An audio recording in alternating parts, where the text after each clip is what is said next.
नमस्कार, मैं नर मनोहर। आप देख रहे हैं डीडी लाइव सच की आवाज।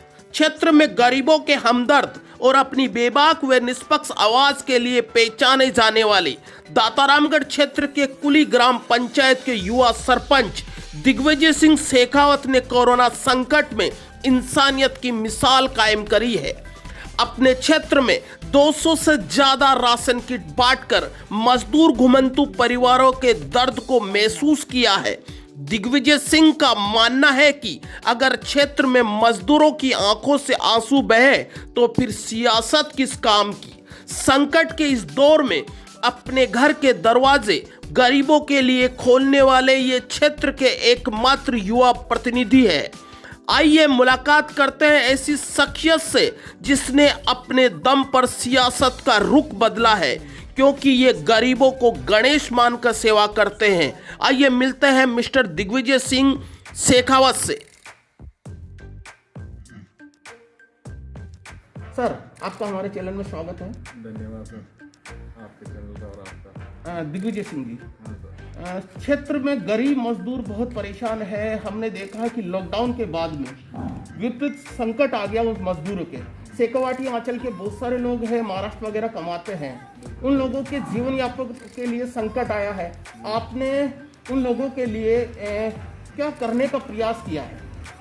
यहाँ हमारे काफ़ी, आपने जैसे अभी बताया कि मजदूर वर्ग है, इनमें जैसे कई लोग ऐसे हैं जिनके राशन कार्ड और राशन कार्ड सामग्री में, उनमें खाद्य सामग्री में नाम नहीं जुड़ा हुआ। उन लोगों को हमने चिन्हित करके डीलर की सहायता से और हमारे जो व्यक्तिगत जो हमारी यहाँ की टीम है उनके सबके सहयोग से हमने उनको चिन्हित करके और उनको प्राथमिकता दी। पहले इनको सरकार द्वारा भी जो सुविधा मिल रही है वो इन तक नहीं पहुँच पा रही, किन्हीं कारणवश इनका नाम नहीं जुड़ पाया। ऐसे कुछ घुमंतिक जातियाँ, कुछ बावरिया समाज के लोग हैं हमारे, उनके लिए हम लोगों ने पहले प्राथमिकता में उनको लिया जी। उस पश्चात जो ऐसे मजदूर वर्ग है जी, जो डेली वेजेस पे हमेशा काम करने जाते थे, उनके लिए काफ़ी समस्या हो गई। वो रोज कमाते थे और रोज खाते थे, तो उनको हम लोगों ने सबने चिन्हित करके हमारी टीम के माध्यम से और हमारे जो कार्यकर्ता थे उन सबने बहुत मेहनत की और बहुत अच्छा सहयोग करके और हमने एक लिस्ट बनाई। उस हिसाब से हमारे जो 3 रेवेन्यू विलेज है, कल्याणपुरा में तो लगभग स्वर्ण कास्ट और ऐसी कास्टें हैं जो इस चीज़ को काश्तकार वर्ग ज़्यादा है जी, तो वो लोग नहीं कर पाए, लेकिन कुछ लोग हैं ऐसे, तो हमने उनको भी कल्याणपुरा में भी दिए। और करनीपुरा और कुली, इसमें काफ़ी ऐसे वर्ग थे जिनको हमने लोकल करनीपुरा की टीम को, जो भीम अंबेडकर सेवा संस्थान है उनके माध्यम से, और हमारे जो यहाँ के लोकल कार्यकर्ता हैं ग्राम पंचायत कुली के, सब ने मिलकर करनीपुरा वालों को करनीपुरा में हमने समर्पित कर दिया कि भाई आप लोग सब चिन्हित करके और एक एक घर घर जाके उनको सोशल डिस्टेंसिंग का पूरा ध्यान रखते हुए और जितने भी जो मास्क वास्क लगा के पूरी पालना करके उनको वितरित करें। आपने उन लोगों के लिए प्रयास किया, कितना मदद मिली है यहाँ के लोकल प्रशासन की आप लोगों को?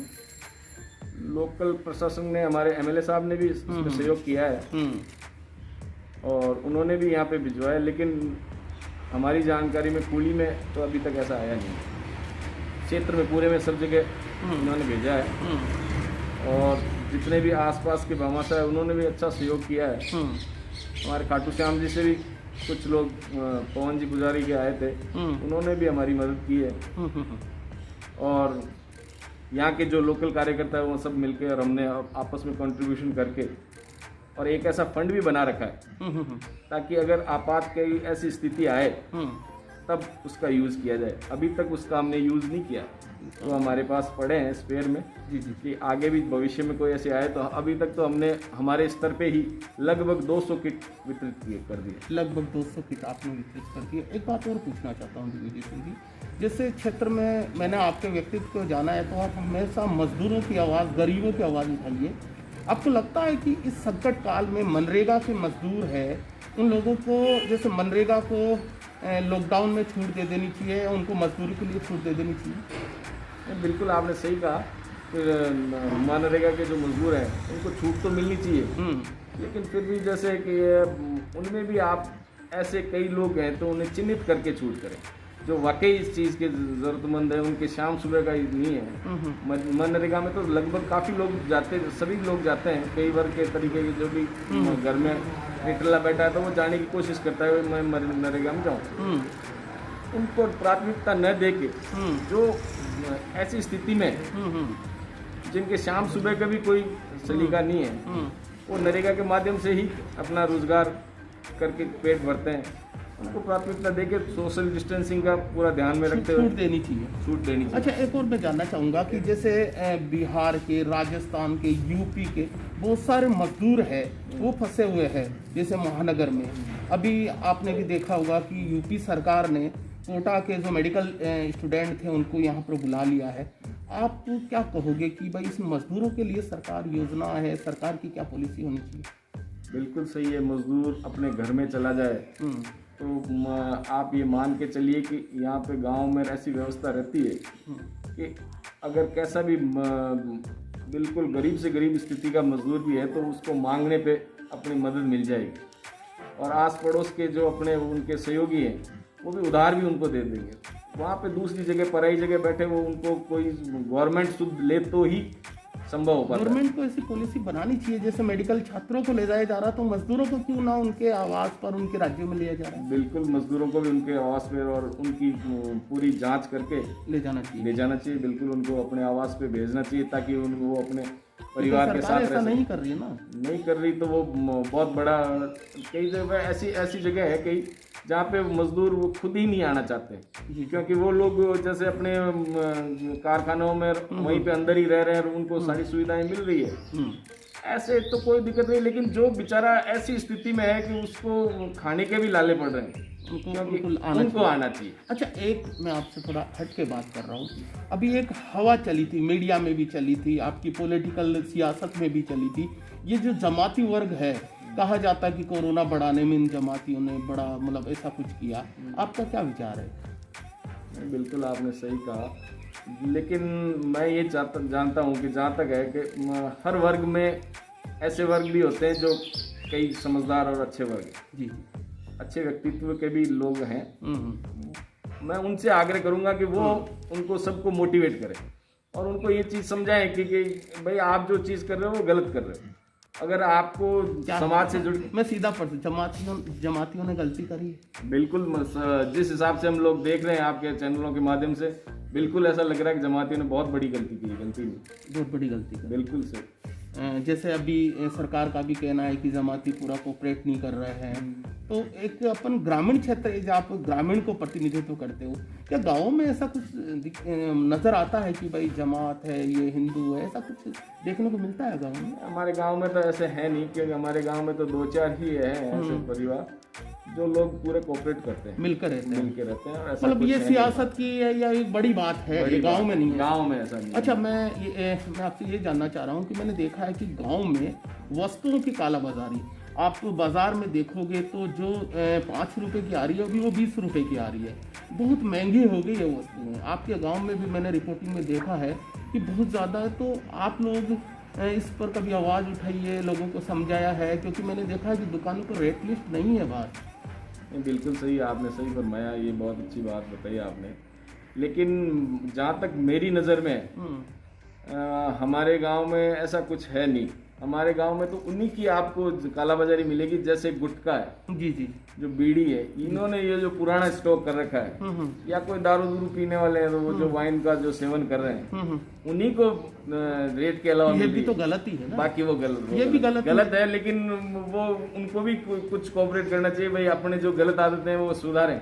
अच्छा, अब मैं अभी आपने एक बात बता दी, ये आपका क्षेत्र है, स्पेशली अवैध शराब का भी गढ़ माना जाता है। मैंने देखा है कि अभी आपकी दातारामगढ़ पुलिस की लगभग 3 कार्रवाई हुई है पिछले महीने, तो लगता है आपके क्षेत्र में ये शराब कारोबारी बढ़ रहे हैं, उनका अवैध जो शराब का है? बिल्कुल बढ़ भी रहा है, और ऐसी स्थिति में जब गवर्नमेंट भी बैन कर रही है तो और ही ज़्यादा हो रहा है।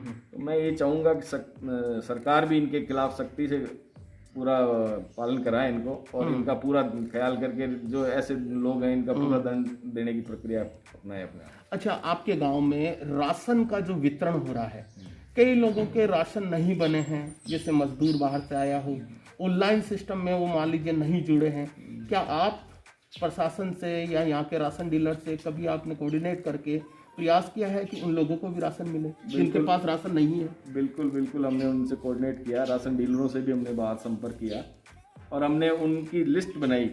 ऐसे ज़्यादा तो नहीं है, लेकिन 2-4 परिवार उन्होंने क्या किया कि अपने राशन कार्ड अलग बनवा लिए थे। तो उस वजह से पहले परिवार के साथ थे उनके राशन कार्ड, अब उन्होंने अलग बना लिए, वो लोग वंचित रह गए। ऐसे 3-4 परिवार ही हैं जिनके हमने गवर्नमेंट से मांगी गई थी लिस्ट, ग्राम सेवक जी ने हमने मिलकर उनको लिस्ट बना के उनके सबके नाम भिजवा दिए। सरपंच प्रतिनिधित्व होने के नाते आप दावा कर सकते हो कि आपके पंचायत में सभी जिसके पास राशन नहीं है, राशन कार्ड, उनको राशन दिया जाएगा? अब नहीं, हम लोगों द्वारा जरूर वितरित किया गया। सरकार की क्या पॉलिसी है ये तो सरकार ही निर्धारित करेगी। सरकार ने हमसे मांगी है, सरकार ने हमसे जो लिस्ट मांगी थी वो हमने उनको उपलब्ध करवा दी। अब वो अभी तक उसका कुछ आया नहीं है, आगे जैसे ही जो भी आए तो मैं ये चाहूंगा, ये तो सरकार का काम है। सरकार की गाइडलाइन ये कहती है कि जिनके पास राशन नहीं है, केंद्र सरकार का भी बजट आया है, जो केंद्र सरकार का जो बढ़ रहा है पर 5 किलो केजी पर आदमी, उनको बिना राशन वाले को दिया जाए। अब कल मैं खचरेवास गांव में गया था, वहाँ के स्थानीय राशन डीलर से, वहाँ के बीएलओ से बात करी, तो कह रहे कि हम प्रयास हमारा है कि जिनके पास राशन नहीं है उनको भी हम दें। तो आप एज ए कुली ग्राम पंचायत का प्रतिनिधित्व के तौर पर मैं ये चाह रहा हूँ, एक लाइन में ये कहना चाह रहा हूँ कि क्या आप ये एक अपील करोगे कि जिनके पास राशन नहीं है उनको भी हम राशन देने की कोशिश करेंगे या उनको राशन मिलेगा? ये प्रश्न है मेरा। बिल्कुल हम अपील भी करेंगे और सरकार से पूरी गुजारिश करेंगे कि ऐसे जो लोग हैं उनकी सरकार द्वारा मदद करवाई जाए और उनको मिलना ही चाहिए। वो वाकई में उसके हकदार हैं, लेकिन उन्होंने किसी कारणवश उनका नाम वाम नहीं जुड़ पाया। वो कई लोग जो जैसे कि बाहर चले जाते हैं मजदूरी के लिए, फिर वापस आ जाते हैं और वापस समय समय पे आता जाना रहता है, तो वो लोग एक्चुअली इस प्रक्रिया को भी थोड़ा जटिल कर दिया गया। ये एसडीएम साहब के वहाँ माध्यम से तो लोग बाग कई ऐसे गांव में इतना संभव हो नहीं पाता है। इस प्रक्रिया में भी कुछ ढिलाई या देनी चाहिए, तो और पटवारी के माध्यम से या ग्राम पंचायत के माध्यम से भी ऐसे कुछ लोगों की, मतलब आप सीधे नहीं कह रहे हो। अच्छा चलो छोड़ दीजिए इस बात को। क्वारंटीन सेंटर की अव्यवस्था मैंने देखी है, क्या लगता है आपके क्वारंटीन सेंटर की व्यवस्था अच्छी है? नहीं, बिल्कुल सही, आपने सही कहा। क्वारंटाइन सेंटर के लिए सरकार को आगे करके मदद करनी चाहिए। अभी जो व्यवस्था जितनी भी हो रही है वो भामाशाह द्वारा ही हो रही है, बार सरकार का कुछ भी नहीं है उसमें, सरकार ने ऐसा कुछ कराया नहीं है। तो मैं ये चाहूंगा कि सरकार भी उसमें ध्यान, कह रहे हैं हमारे जैसे ग्राम सेवक जी से बात हुई थी, उन्होंने कहा सर 50,000 रुपए तक का हमें कहा है, लेकिन अब हमारे पास अभी तक बजट आया नहीं। तो जब पैसा नहीं आएगा तो वो बेचारे सरकारी कर्मचारी और जो वहाँ के नुमाइंदे वो हमारे जो आपस में भामाशाह हैं उनसे रिक्वेस्ट करते हैं, जितना हम लोगों ने हमसे जितना हो पाया हमने पूरी उनकी मदद की है, और जहाँ भी जरूरत होती है उस सारी व्यवस्थाएं उनके उपलब्ध करवाई गई। लगता है कि क्वारंटीन सेंटर पर व्यवस्था और करने की बिल्कुल करने की जरूरत है। अच्छा, गाँव में देखा है कि सैनिटाइजर है, मास्क की बहुत कमी है, लगभग पूरे लोग नहीं लगाते हैं। क्या लगता है कि सरकार ने या तो बजट नहीं दिया या दिया है तो प्रशासन ने समुचित व्यवस्था नहीं करी?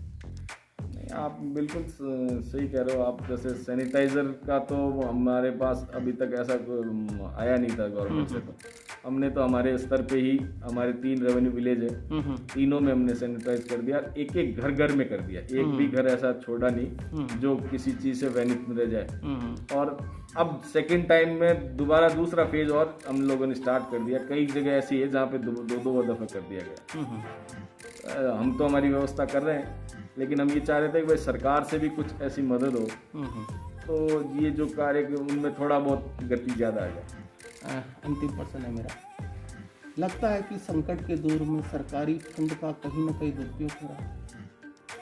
नहीं, ऐसा कुछ नहीं है। तो सरकारी फंड का दुरुपयोग तो हमें जो उपलब्ध कराया जा रहा है, गरीब मजदूर उन परिवारों तक राशन है, सैनिटाइजर है, मास्क है, महंगाई है, ऐसी बहुत सारी चीज़ें हैं जो कहीं ना कहीं अव्यवस्थित है, सिस्टम का ढीलापन नहीं नजर आ रहा है।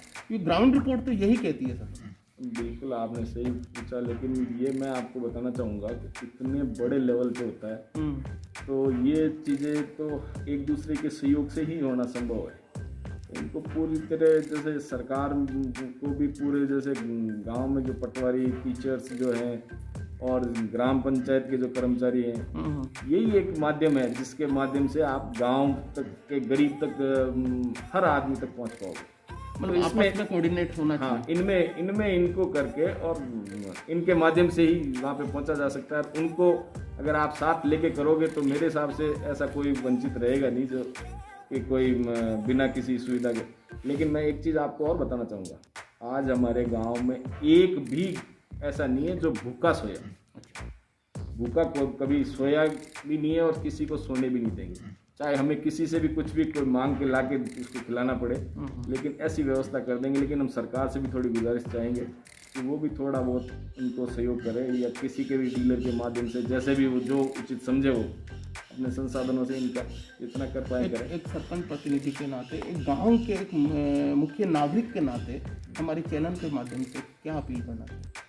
मैं आपके चैनल के माध्यम से ये अपील करना चाहूँगा कि सरकार के अलावा भी जो इतना ऐसा कुछ है नहीं कि सरकार ही सब कुछ करे, हम लोग भी सब मिलके जितना हम एक दूसरे की मदद कर सकें। तो मैं ये चाहूँगा कि सभी अपने एक अगर एक आदमी एक का बीड़ा उठाए कि मैं मेरे पड़ोसी का तो सहयोग करूँगा ही करूँगा, तो कोई बड़ी बात नहीं है कि आप सहयोग नहीं कर पाओगे। आप एक आदमी तो एक का कर ही सकता है। और जहाँ कोई ऐसी ज़्यादा समस्या है वहाँ जितने जो भामाशाह हैं वो अपनी मदद कर ही रहे, और उनसे और आग्रह करेंगे और उनसे गुजारिश करेंगे कि जितना हो सके वो और हमारी मदद करें। तो ऐसे करके इस विपरीत घड़ी में सब एकजुट होकर मिलजुल के करेंगे तो मेरे हिसाब से हमने काफ़ी कुछ किया है, और आगे भी इस संकट की घड़ी में सब एक रहकर हमारा समाधान कर लेंगे। आपस में मिलकर अगर हम काम करेंगे तो इस संकट को जीत लेंगे। ये थे दिग्विजय सिंह शेखावत, जो अभी मैंने पूर्व में बता दिया है कि क्षेत्र के जाने माने चेहरे हैं, मिलनसार स्वभाव के हैं और गरीबों की आवाज़ उठाने के तौर पर जाना जाता है इनसे। आज मेरे कई प्रश्नों का इन्होंने बेबाक से जवाब भी दिया है, कुछ प्रश्नों को इन्होंने टाल भी दिया है, लेकिन कोशिश इन्होंने बेहतरीन बात एक कही है जो मुझे भी प्रभावित किया है कि मैं मेरे क्षेत्र में किसी को भूखा नहीं सोने दूंगा। ये इनकी एक महानता की बात है और इनके प्रयास को हम सराह सकते हैं। मैंने आपको बताया कि अपने राजेश्वर ग्राम में ये एक सैनिटाइज़र का काम भी करवा रहे हैं, कुछ खाद्य किट है वो बंटवा रहे हैं, और ये एक अपना यहाँ पे घर से अपील करते हैं। ये दरवाजे हमेशा इनके खुले रहते हैं, और जहाँ हमने देखा है कि कुली और आसपास के गांव में लगभग ये गरीबों के हिमायती रहे हैं। तो इस संकट की घड़ी में इन जैसे भामाशाहों का, जनप्रतिनिधियों का सहयोग है बहुत महत्वपूर्ण है। अगर आपको हमारा चैनल पसंद आया हो तो प्लीज इसे लाइक और शेयर करें। आपकी कोई राय हो तो नीचे कमेंट बॉक्स में जरूर लिखें। इसी तरह देश प्रदेश गांव गलियारों की खबर के लिए हमारे चैनल को सब्सक्राइब करें। डीडी लाइव, सच की आवाज।